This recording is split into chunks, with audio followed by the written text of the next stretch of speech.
Será que vale a pena eu vender os meus imóveis para investir em fundos imobiliários? Essa é uma dúvida muito comum e é um ponto onde o brasileiro erra muito. E o vídeo de hoje é sobre isso. Um vídeo muito importante porque quase 10% dos brasileiros compram um imóvel como se fosse o investimento do ano ou às vezes até o investimento da sua vida. A maioria das pessoas acha que vai comprar um imóvel para viver de renda, ganhando ali o seu 0,5%, 0,6% ao ano de renda, mas quando a conta realmente fecha, a realidade é que esses imóveis vão render entre 0,3% e 0,4%. E os motivos são inúmeros: corretagem, inadimplência, vacância, depreciação, impostos, tudo isso acaba minando a rentabilidade do teu imóvel.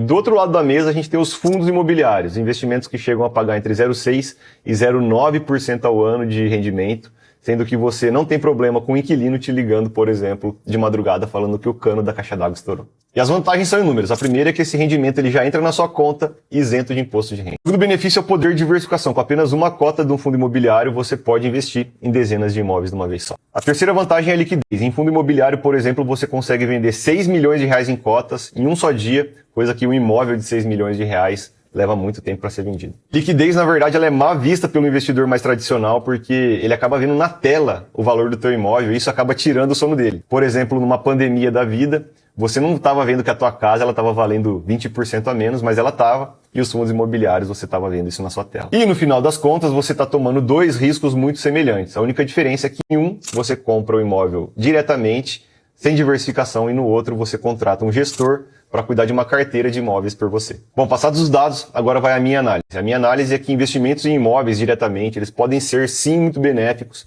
em alguns casos, mas a gente tem que controlar a nossa exposição do nosso patrimônio a esse tipo de classe de ativo. A gente não pode ter 90% do nosso patrimônio em imóveis, por exemplo, que você vai estar deixando muito dinheiro na mesa. O segundo ponto a favor dos investimentos diretos em imóveis é que se você busca ganho de capital, eu acredito que esse investimento direto ele tem muito mais oportunidades de ganho de capital do que nos investimentos em fundos imobiliários. Acontece porque não tem nenhum fundo imobiliário olhando para aquele terreno na tua cidade que está numa área nobre, numa área de crescimento que vai se desenvolver muito nos próximos anos. Bom, essa é a minha opinião. Agora eu quero saber a sua. Você acha que para rendimento e ganho de capital vale a pena a gente investir em imóveis diretamente ou em fundos imobiliários?